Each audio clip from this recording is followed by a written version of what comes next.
the day I discovered my husband was cheating. I didn't cry or make a scene. Instead, he gifted me a luxury car worth tens of millions. His secretary, clearly trying to annoy me, had attached a cheap rhinestone doll to the car key. The young girl was too inexperienced.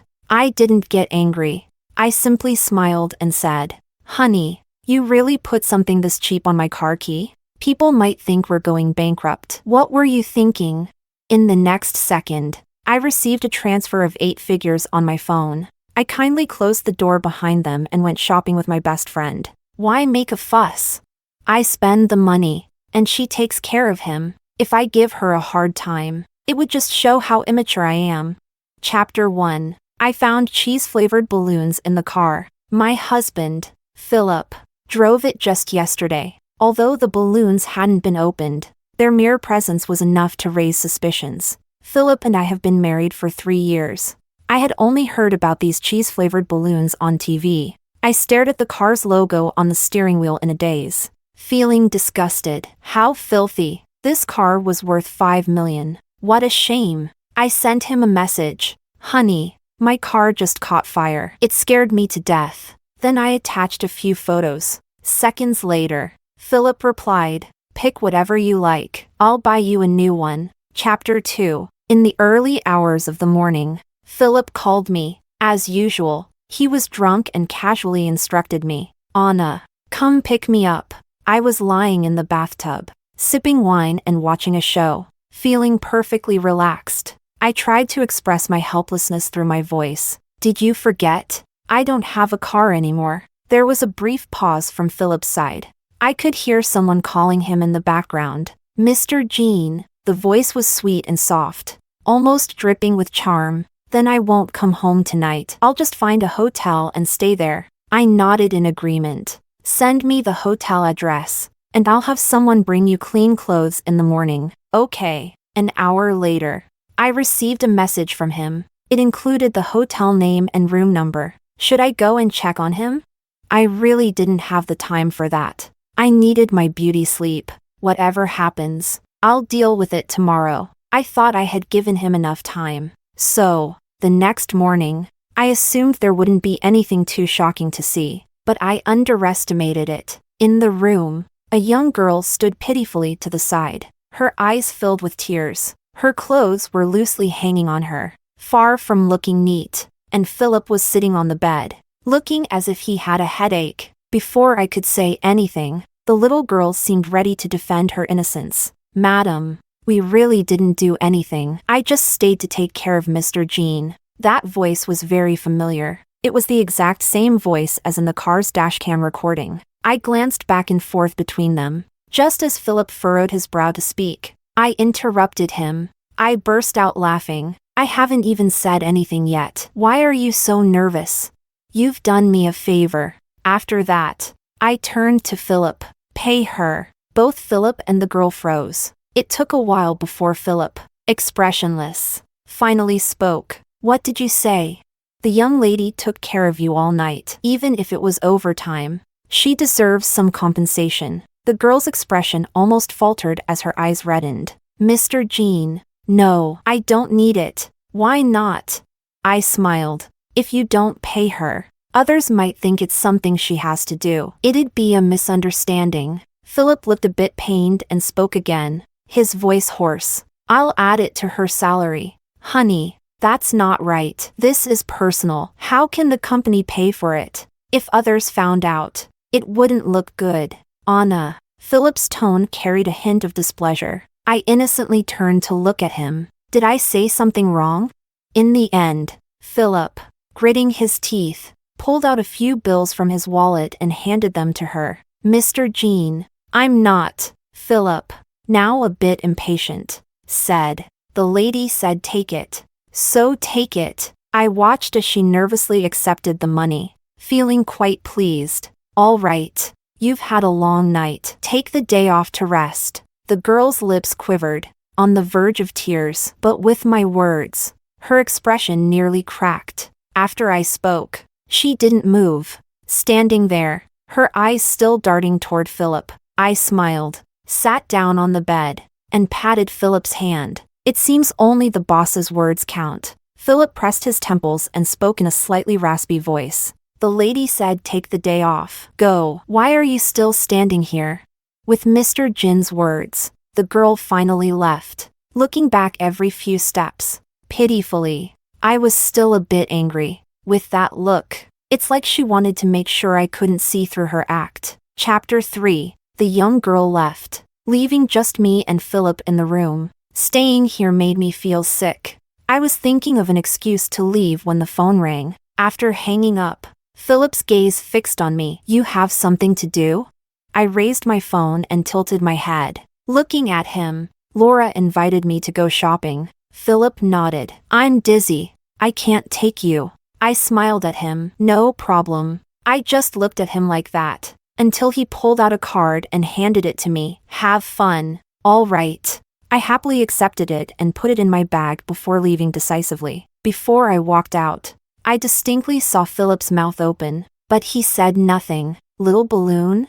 My best friend looked shocked. She couldn't believe that the usually upright Philip would do such a thing. She frowned. Tisk. TSK. TSK.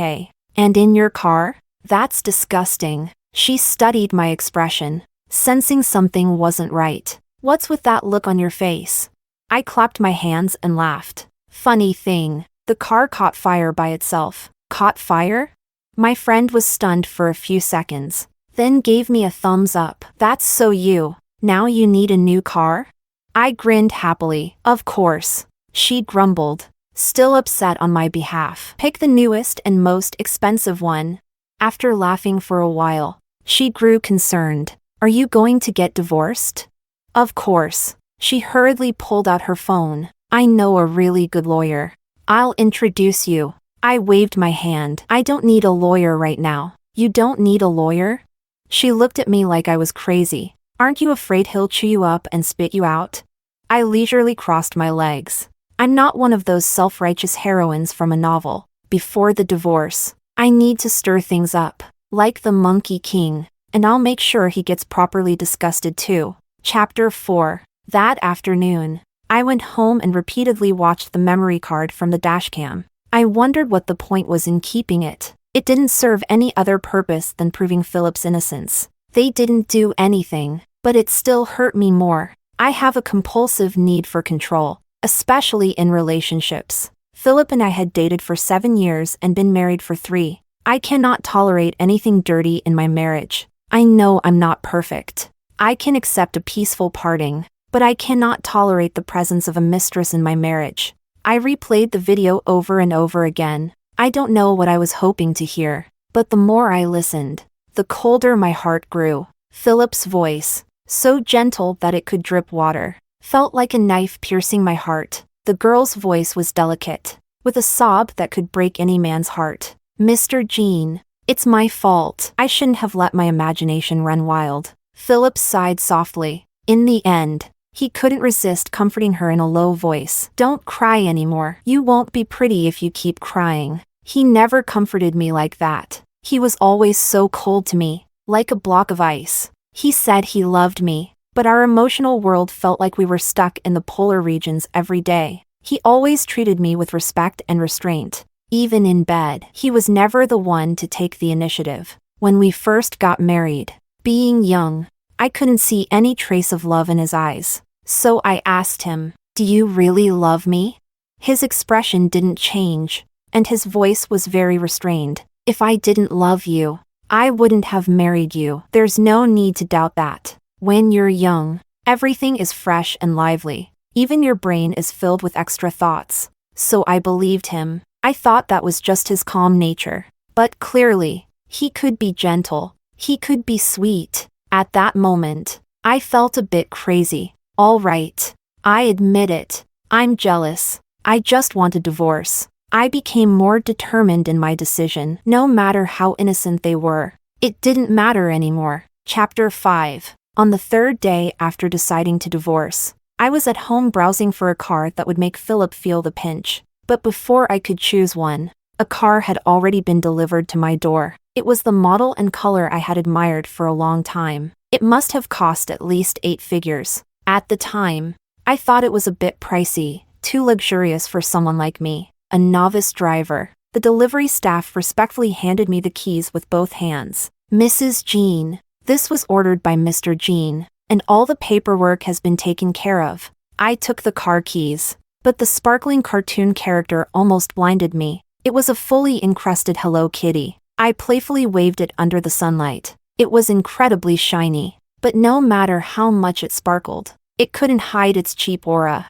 After all, it was just covered in some plastic rhinestones, not even comparable to some fake crystals. I slowly spoke. Did Philip arrange this as well? The staff scratched his head awkwardly. This was brought over by the young lady who helped Mr. Jean with the errands today. She said Mrs. Jean would like it, so it must be on Mr. Jean's behalf. He then flattered. Mr. Jean is really thoughtful, remembering even your small preferences. How enviable! A young lady? How interesting. This little girl had just added a very visible fly in the ointment to my grand meal. It seemed she could hardly hold back anymore. After the car delivery personnel left, I took out the documents from the folder. The car was registered under my name. An hour later, I drove the car to the office. Outside Philip's office, I saw the same young lady from the hotel. Her gaze was fixed on the car keys in my hand. I smiled and greeted her. So, you're Philip's new secretary. No wonder I haven't seen you before. As soon as I spoke, she had no choice but to stand up. Hello, Mrs. Jean. I'm Fernanda. I patted her shoulder. It must be tough working for Philip. At the mention of Philip, the young lady beamed with energy. It's an honor to work for Mr. Jean. I gave her a knowing smile. All right. I'm going in to see Philip. Philip was not surprised by my visit. He even had a polite smile ready on his face. It was as if he knew I would come. As if he also knew how my car suddenly caught fire. After all, his car delivery was a bit too fast. So fast that it made me think he felt guilty. I dangled the car keys in front of him. Thanks for the new car. And for the adorable Hello Kitty. What? Feigning surprise, I said. The fully encrusted doll on the keychain. Wasn't it your idea? Philip's eyebrows furrowed, but he quickly relaxed. As long as you like it. I curled my lips meaningfully. However, you've spent millions on the car, yet you use this junk to fool me? I chuckled softly, teasing. If I go out with this, people will say Mrs. Jean is flaunting a fake car key. What? Philip furrowed his brow, clearly confused. I moved the doll closer to him. You really put something this cheap on my car key? What were you thinking? Philip's expression turned slightly awkward, and he cleared his throat. The next second, I received an 8-figure bank transfer on my phone. Philip's expression became completely composed when he looked at me again. Sorry, I didn't realize. Go replace it with something you like.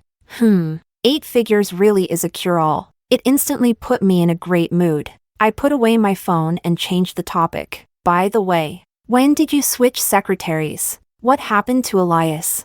His previous secretary was a man, a very reliable one. Philip rubbed his nose. Elias was transferred to a branch office. This new one was just hired. Seeing his increasing fidgeting, I felt a chill in my heart. In the end, I forced a smile and casually said, "Oh, I see." Then I asked, "Is this girl any good?"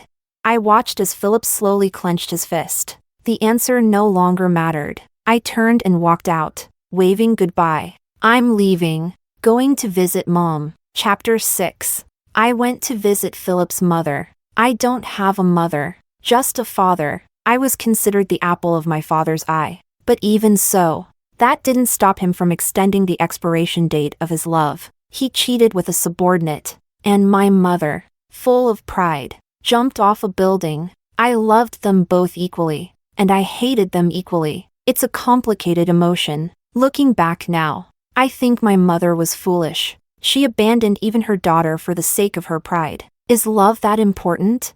It's great if you have it, but it can be even better if you don't. She gave up her life for a man. Is that pride? Did she think it would make someone feel guilty for life? Little did she know that just after her burial, my father quickly resumed his grieving by entertaining women. A wealthy, heartbroken man, how could he not be in demand? My mother was utterly foolish. When I walked in, Philip's mother immediately served a bowl of soup. Then, pointing at it, she urged me to drink it quickly. I knew what it was. It was one of those fertility remedies passed down among wealthy wives. In the past, no matter how reluctant I was, I still cared about Philip's reputation. But today, I wasn't there to save face for anyone. The look of reluctance on my face didn't escape her notice. "Anna, what's wrong?" she cautiously asked. "Did you and Philip have a fight?" I shook my head and clung to her arm. "No." "Then what's going on? Why won't you drink the soup?" Seeing my silence, she furrowed her brows and asked, "Don't tell me you two don't plan to have children?" I forced a few tears to fall. "Mom, I've tried, but..." I paused at the perfect moment, allowing her imagination to run wild. Her lips trembled slightly. "What? What do you mean?" With a face full of grievance, I continued. "The doctor said it's most likely." Philip's mother exploded instantly. "Don't talk nonsense." I pitifully held her hand. "Mom, I want to have children too, but I just can't." Philip's mother scrutinized my face for a few moments before sinking into defeat. "This, Philip himself. I don't dare tell him. Men need their pride. I can only say it's probably my issue." Hearing this, Philip's mother's expression softened. She patted my hand. "You've been through a lot." When I left the Jean family's mansion, I had an exquisite pair of jade bracelets in hand. They gleamed luxuriously in the sunlight. When Philip's mother took them out, she was clearly pained and made sure to emphasize that Philip's father had spent millions at an auction to acquire them. "Philip's busy with work. Be more understanding." "Of course. No problem. As long as there's money, I can tolerate just about anything." I wasn't falsely accusing Philip. We hadn't had kids in years of marriage, and it was indeed his idea, so I wasn't wronging him. As for his reasons, who cares? Wearing these $1,000,000 bracelets, I was feeling quite smug. I called my best friend. "Let's meet. We need to talk about what you mentioned last time." Chapter 7. A long time ago, my best friend gossiped with me about the Jean family's past, about the Jean family's illegitimate child. At the time, I wasn't interested, but now, I wanted to know more. My friend looked smug. "Show me some respect if you want to know." I respectfully handed her the diamond bracelet she had wanted for so long. Her eyes lit up, and she began gossiping nonstop. Philip's father had more than one woman outside, but only one had a child. My dad said that child is even older than Philip. These things run in the family, but to keep the family together, Philip's father gave enough money to send the child abroad and forbid them from returning. It's been so many years, and he's still keeping it under control. I listened to her go on as if she were telling a story, feeling a bit skeptical. "Is this all true?" "Don't trick me." My friend crossed her arms and looked confident. "What's my dad's relationship with Philip's father?" "They've been inseparable since childhood." I still wasn't convinced. "Then why did he tell you such a big secret? Knowing you can't keep your mouth shut and that you're close to me?" She stuck out her tongue. "It's because of you. I got him drunk and made him spill." "All right." I believed her. I turned around and hired a private detective. "I just need the information and contact details. Don't alert anyone." Chapter 8. Philip came back looking exhausted that evening. He sat on the couch and called me. "I'm going abroad for a few days. Can you pack my luggage?" I responded as usual. "Sure." Then I asked, "Are you going alone? Is the driver picking you up, or should I take you to the airport?" He shook his head. Then, as if he remembered something, selectively answered my question. "Yeah, just trouble yourself to take me to the airport early in the morning." In the middle of the night, Philip was asleep, but I couldn't sleep. I went to the kitchen for water and passed by the living room. I saw Philip's suitcase by the entrance and suddenly felt the urge to open Pandora's box. I had packed it, but he had taken it out himself at the end. It wouldn't hurt to double-check for him. I gently opened the suitcase. Then, in the pocket of one of his pants, I found the little balloon again. I couldn't describe how I felt. I didn't sleep a wink that night, but the next morning, I still got up early and made breakfast. Then, with dark circles under my eyes, I drove Philip to the airport. As I expected, Fernanda was with him. When I saw Fernanda get out of his car, I almost couldn't keep my expression in check. Fernanda cheerfully jumped out of the car, pulling a small pink Hello Kitty suitcase. She wasn't as reserved as the other day, but rather much more relaxed. She had the air of a victor showing off. "Sorry, ma'am. The driver was supposed to pick up Mr. Jean, but my place is too far, and I love to sleep in. I was afraid I'd miss the flight and delay the trip. So Mr. Jin's driver picked me up instead. Thank you for getting up early to bring Mr. Jean here." Every word was an explanation, but every word was also showing off. I quietly watched her performance. Philip, on the other hand, started to get a bit impatient. "Go check in." Her chatterbox of a mouth suddenly closed. She bit her lip, looking all sweet and demure. Really adorable. "Okay." The girl left, and Philip tightened his grip on my hand. He seemed to be hesitating about something. Sure enough, he spoke. "Why don't you come with me?" I quietly studied him for 2 seconds, then burst out laughing. "What are you saying? You've never taken me on a business trip before." In a corner not too far away, I saw Fernanda. I gave Philip a gentle push. "All right, go on. The young lady is waiting for you." Philip frowned slightly, showing rare irritation, and began to explain. "It's not just her and me. The team already went ahead."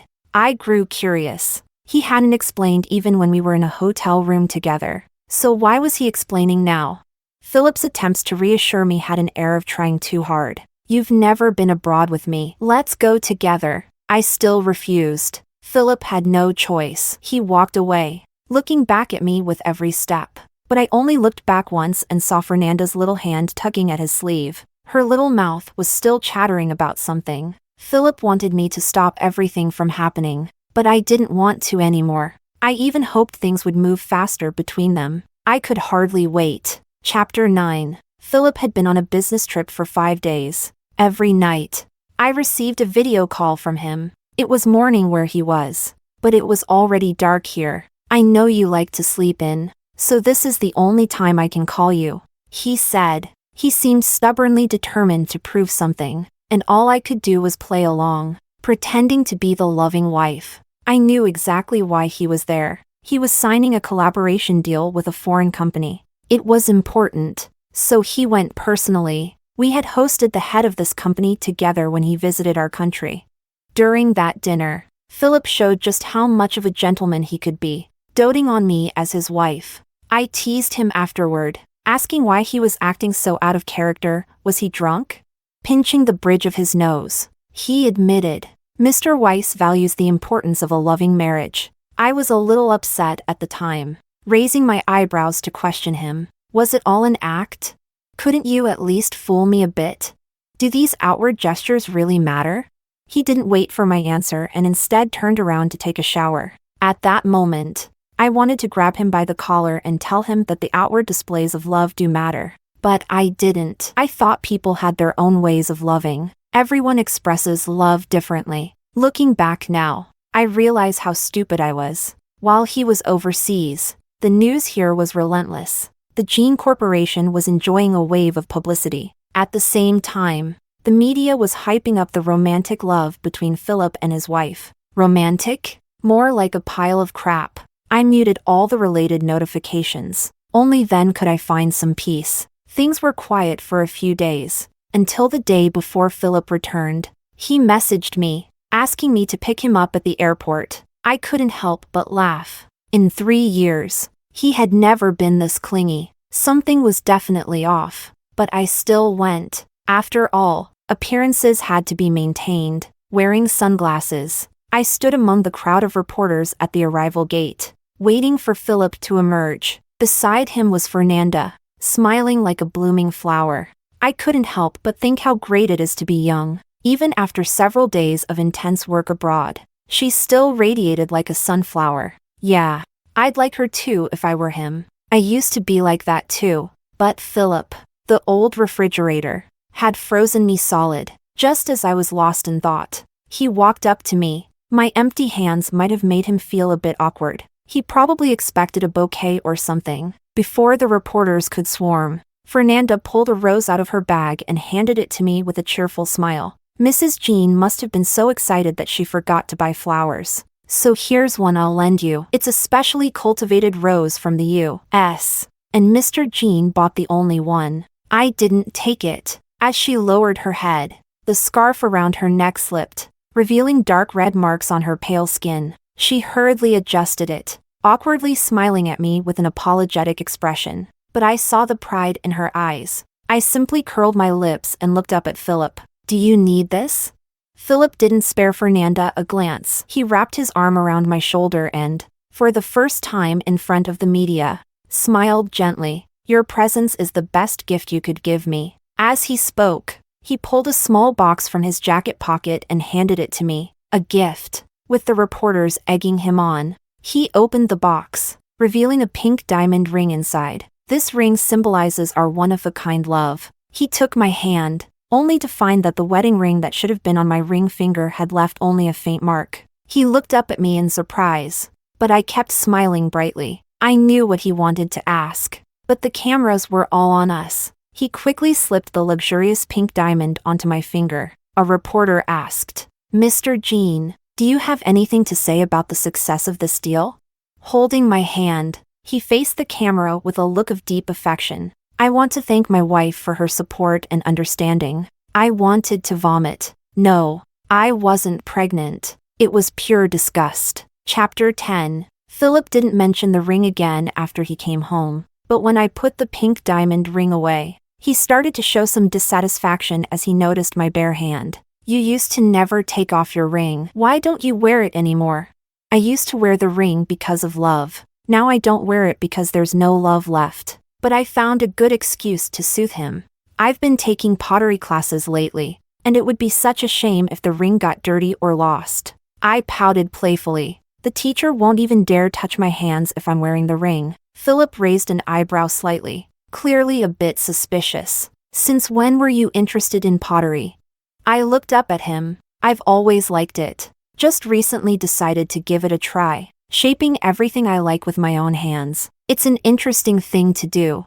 I'm thinking of combining it with my profession and opening a studio. I majored in music in college and joined an orchestra after graduation, but I didn't like the orchestral life. I quit after getting married. Since then, I've just pursued things I enjoy while making some pocket money on the side, with Philip and my father backing me. I've made quite a bit, but now, I realize that wasn't a long-term plan. In the past, whenever I mentioned starting my own business, Philip would always come up with various reasons to persuade me, telling me how wonderful it was to stay home and enjoy my freedom. Now I see this man didn't love me. He was clearly manipulating me. But today, surprisingly, he agreed right away. Go check out some places, and leave the rest to me. I looked at him, smiling in satisfaction. Whatever he was hiding in his swift agreement, I couldn't tell. A week later, Philip bought the shop I had picked out. When the deed was handed to me,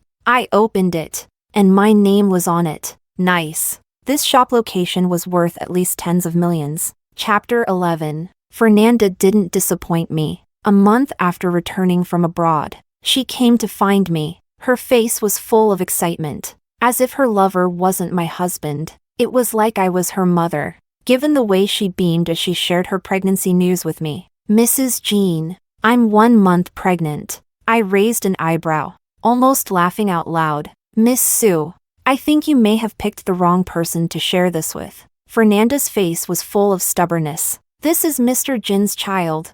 And so? I chuckled. It's not my child. Why are you telling me? Mrs. Jean, Mr. Jean and I. She didn't even finish before I cut her off. Whatever you and Mr. Jean have doesn't concern me. You're welcome to announce your thrilling news of being a mistress and getting pregnant out of wedlock to the world. But I'm not interested. I grabbed my bag and turned to leave. But Fernanda, clearly unsatisfied, called after me. He said he never loved you. What's the point of being Mrs. Jean? He gives me roses. Do you get any? I turned back, incredulous. It's autumn already, and you're acting like spring's first blossom? He never loved me, and he only loves you. Are you happy now? I crossed my arms. Young lady, You may have the roses, but the house is mine. The diamond ring is mine. I looked at her with utter disdain. As for those roses, they're part of our shared marital assets. If I feel generous enough to let some fall through my fingers, you should be grateful. If I'm not happy, I can make you give them back. The smile on my lips grew wider. Even if it's just a single rose. I grabbed my bag and left. At the same time, I ended the call I had secretly kept on with Philip. I didn't go home but went straight to my newly purchased house. 1 month was enough time to set it up just the way I liked it. That night, my phone wouldn't stop buzzing. Philip had probably already seen the divorce papers I left on his desk. The terms weren't equal. What I wanted was much more than what he expected. Money! It's money! Who doesn't like it? The other evidence wasn't important. I just sent him a recording of my conversation with Fernanda from earlier today. If you don't want this to end peacefully, we can make it a public spectacle. No one may care that a man has cheated, but his business partners certainly would. If the news breaks and things fall apart, I imagine the Jean family's heir might have to be replaced. Chapter 12. Philip still managed to find my new home in the middle of the night. I got up and checked the surveillance at the door. Finding it somewhat amusing, through the monitor, I saw him standing there from 2 a.m. until 10 in the morning, when the sun was already high. I leaned against the door and looked at him. Mr. Jean, aren't you tired? Philip hadn't slept all night, and the stubble on his chin had grown wild. He looked like a dirty Pekingese dog. It had only been 1 night, but it felt like a long time. His voice was hoarse as he struggled to speak. There's nothing between her and me. I heard the biggest joke of the century. Then, is her child mine? Philip rubbed his hair in frustration. I don't know whose it is, but it's not mine. I pulled out my phone and enlarged the photo in front of him. So, you're saying the thing in your suitcase is something I, the dutiful wife, packed for you? Philip stared at the photo, tightly pressing his lips together. I did take it, but I didn't do anything. I laughed so hard I squatted down. It took a while for me to catch my breath. I looked up at him. Don't you think what you just said is ridiculous? I admit I have a sense of novelty with her, but I've never done anything to betray you. I stood up quickly and slapped him across the face. Seeing his face tilted from the slap triggered my compulsiveness. I raised my other hand and slapped him again. Now, his cheeks were perfectly symmetrical. 2 bright red handprints. Much better. In 3 years of marriage, 10 years of knowing each other, I had never hit him before. These 2 slaps were enough to settle it. I won't sign the divorce papers. Anna, I've always loved you. What she gave me was just a sense of novelty. I swear, I intended for us to part peacefully. But his words made me lose all patience. She's fresh? What? Am I not fresh anymore? Am I some dried up mummy? Chapter 13. Philip refused to divorce. I had already expected that. Anna, I love you. What will it take for you to believe me? You love me, right? Philip's eyes were bloodshot, looking even more miserable than I, the one who had been betrayed. I'm willing to give you anything, as long as you don't divorce me. Anything? I chuckled. Once the water drained from my head, I was no saint. All right. Show me your sincerity. In the following week, lawyers came one after another with agreements for me to sign. This is the gift deed for 2 villas on Lijiang Road. Once you sign, we'll handle the rest. This is the deed for 19 shops, including those in the Yunding building. One after another, he was showing me his sincerity. I signed without hesitation. Since he was offering, I accepted everything. After everything was settled, I brought the divorce papers to Philip once again. Philip had lost weight. But what did that have to do with me? Philip frowned at me. Anna, I won't sign. After I got home, I received a call from my dad. On the other end, he seemed to be reasoning with me, but every word stabbed at my heart. Anna, Philip said he didn't do anything. Why can't you just let it go? Isn't it that daddy spoiled you too much? Is divorce something you can just throw around like that? I let out a cold laugh. They were all the same. 2 outsiders. It seemed like they spoiled me to the core. But how did they really treat me behind closed doors? Spoiling me was just their twisted way of compensating me. One of them cheated and caused my mom's death. So they raised me like a delicate flower. The other swore he didn't cheat. Yet he made an unusual number of compensatory gestures. I angrily threw my phone. You're the ones who wronged me, not the other way around. Chapter 14. Philip still refused to sign the papers, but he hadn't tried to contact me again. From what I knew, things had already turned into a complete mess at his house. Philip's father was an old-fashioned man. He believed every rumor, and upon hearing that Philip might not be capable, he panicked, fearing that the Jean family would have no heir. So, he brazenly called his illegitimate son back from abroad, ready to welcome him into the family. Philip's mother had been proud her entire life, always boasting about her happy and perfect marriage. Only at the end did she find out that her husband had fathered a child before they were even married. Naturally, she couldn't accept it, and the house turned into a war zone. Philip was probably feeling like his head was about to explode. The next time we met was a month later. He looked years older. Gone was the proud and stern man he used to be. Instead, he handed me a paternity test. For the first time in 10 years, he spoke to me with patience, his voice soft and humble. That's not my child. Nothing happened between us. I was drunk that night overseas, but I remember clearly that I held back. We didn't go all the way. She couldn't accept it, so she found someone else to get pregnant. I didn't betray you. I smiled, feeling a sense of relief. I believe you. A glimmer of hope seemed to light up in Philip's eyes, but it quickly faded with my next words. But we can't go back. I've never seen you as gentle as you were with her. Maybe I'm just jealous. You've already had someone else in your mind, so I don't want you anymore. I slid the divorce papers in front of him. Let's end this peacefully. Philip hesitated for a few seconds before picking up the pen and signing without hesitation. I asked him, "Aren't you going to look over the terms? Aren't you afraid I might demand too much?" Philip shook his head. Everything I have, I'm willing to give you. I only regret that I wanted a few more years of just the two of us and didn't ask for a child right after we got married. If we had a child, would we still have ended up here? I looked at the man in front of me, unsure of what I felt. Even now, he hadn't reflected on himself. He only regretted not having a child to tie me down. After a long pause, I slowly spoke. I'm glad we didn't have a child, because what's bound to go wrong will go wrong, and there's no such thing as if. Chapter 15. The day we got our divorce papers, Philip was dressed in all black, just like the day we first met. I knew that the Jean Corporation had gone through a lot of changes recently, and he was probably having a hard time, but none of that was my concern anymore. He brought it upon himself. To me, it was nothing more than gossip. Holding the dark red divorce certificate in my hand, I waved goodbye to him. Just like birds of the mountains and fish of the sea, our paths would never cross again. Side story, Philip. The first time I saw Anna, her radiant smile was like a beam of light, piercing straight into my heart. She smiled mischievously. You're so handsome. Can you be my boyfriend?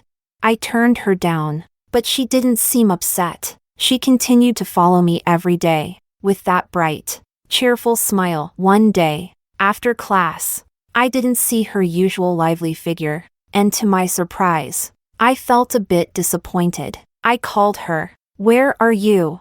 She said she had been in an accident, so I rushed to the hospital after getting the address. When I got there, I realized she had just fallen off her bike. At that moment, I realized how much I cared about her. I only needed to hear Anna's phone number once to remember it. Anna played the victim, holding up her scraped hand. It hurt so much. I pursed my lips, walked over, and sat beside her. What should we do then?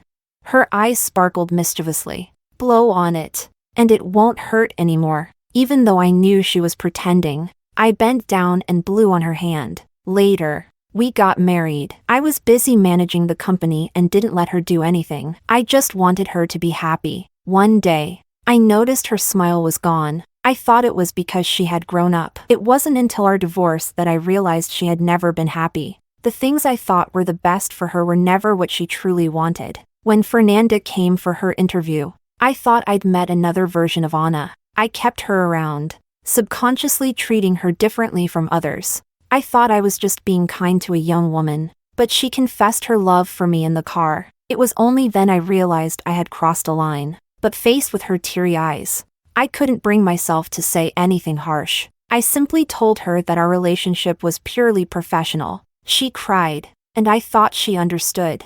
But over time, I realized she had gone too far. She did a lot of things behind the scenes, but Anna didn't seem to care. I thought Anna had matured. I tried to make up for it, but no matter what I did, it wasn't enough. Anna became more obedient, but also more distant. It wasn't until my father brought back my so-called brother from abroad that I finally understood. Anna had made up her mind to leave me from the start. She had drifted further away from me, all while I mistook it for maturity. I used to watch my father parade one woman after another outside, and I hated him for it. But in the end, I turned out to be even worse. David was 2 years older than me. I thought he lived a carefree life abroad with no ambition. But when he humbly bowed his head in front of me, his eyes were full of disdain. Brother, I'll be learning from you from now on. I never admit defeat. But in the end, I lost. It doesn't matter anymore. After all, I've given all my assets to Anna. I signed the papers without hesitation and divorced Anna. My father called me a fool, but if I had let all that fall into someone else's hands, that would have been truly foolish.